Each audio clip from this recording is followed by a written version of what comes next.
Энэ парламентын бүрэн эрхийн хугацаа яг талдаа орж байгаа одоо энэ хаврын чуулган дусснаар бол яг 2 жил болох гэж байна. За энэ хугацаанд бол бид засгийн газраас энэ томоохон бодлого дээрээ юм дөрвтэй одоо шинжилэл реформын шин чанартай хуулийн төслүүдийг өргөн бариад шийдвэрлэх байхаа гэсэн хүлээлттэйгээр тэгээд 2 жил болчлоо. Тэгээд засгийн газар юм хуулийн төслүүд өргөн барьдаг. Гэтэл тэднэр нь болохоор яг ингээд юм нийгмийн хүлээлтэнд хүрдэггүй, тодорхой асуудлуудыг шийдээгүй, дутуу дулмаг яг иймэрхүү байдлаар орж ирээд за чухал асуудал учраас энэ асуудал дээр иргэд олон нийт одоо энэ засгийн газраас төдийгүй парламентаас шийдэл хүлээж байгаа гэдэг үндслээр хэлц хэсгийн дэмжээ явцдаг. За тэгэнгүүт ажлын хэсэг байгуулагдаад явдаг. Тэнгүүд нөгөө анх орж ирсэн төсөл нь болохоор ингээд дутуу дулмыг учраас нөгөө ажлын хэсгийнх нь одоо ажилд бас нэлээд хүндрэл учирдаг энэ төр ажил тийм асуудал зөндөө гарч ийна. Тэгээ энэ бол одоо бас л дахиад яг л тэр замаар орох гээд байна л та. Тухайлах юм бол би одоо түрүүн бас асуугаад байгаа энэ чухал ашигт малбарын бодлого ерөөсөө тусгагдаагүй байна. Нэг нэр томьёо л орсон байна. За тэгээ засгийн газар дээрээ жагсаалт батлах барих энэ төр эрхийг авцсан.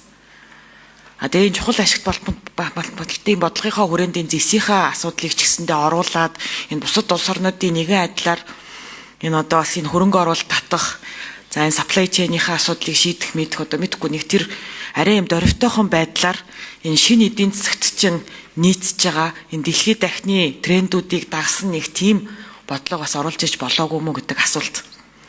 Тэгэхээр нэгэнт одоо энэ та хэдийн оруулж ирж байгаа төсөл дээр энэ чухал ашигт малбарын бодлого байхгүй байгаа учраас магадгүй тийм бие даасан хуулийн төслийн хүрээнд явах юм уу гэдэг асуудал гарч ирнэ яагаад тэгэхээр ажлын хэсэг дээр энийг ч бас шийдэх боломж байхгүй. Тийм гэх мэтчлээ ингээд юм дутуу дулмаг байдлууд бий болоод байна. Тэгээд өнөөдөр бол Дамжин юм сайд их тийм айгу сонин хоёр үзүүртэй зүү шиг зөндөө юм ярьлаа шүү дээ. Би бол одоо хувь хүний хувьд бол салбараас асар сайн мэдээд байдаг судлаач хүн гэтэл засагчийн ингээд байна. Тэгээд одоо мэдгүй одоо хэрв нэгэнтээ салбарын сайдаар томилогдоод ингээд явж байгаа нөхцөлд бас кабинетийнхаа тэр одоо шийдвэрүүдийг хамгаалдаг энэ төр байх хэрэгтэй шүү дээ. Тэгэхгүй ингээд нэг юм сонио хоёр үзүүртэй зүү шиг юм яриад бивэл дэмжээд байгаа засаг дэмжээгүй мааж гэж явах шиг. Тэгэхээр чинь хүмүүс одоо эргэлзэх нь аргагүй үстэй. Танай засгийн газрын бодлогот.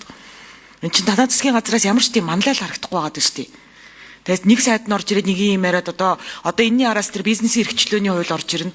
Айгуул бол бид нарстэй чөлөөлөх гэж байгаа, орих гэж байгаа тусгай зөвшөөрөл ийм тийм энэ төр гэл бас л шалт эсвүндэлийн юм ярина шүү дээ.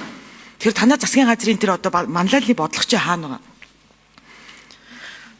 За эцэст нь оюут толгойн гэрээ байгуулагдаад одоо даруй 17 дахь жил болж байгаа.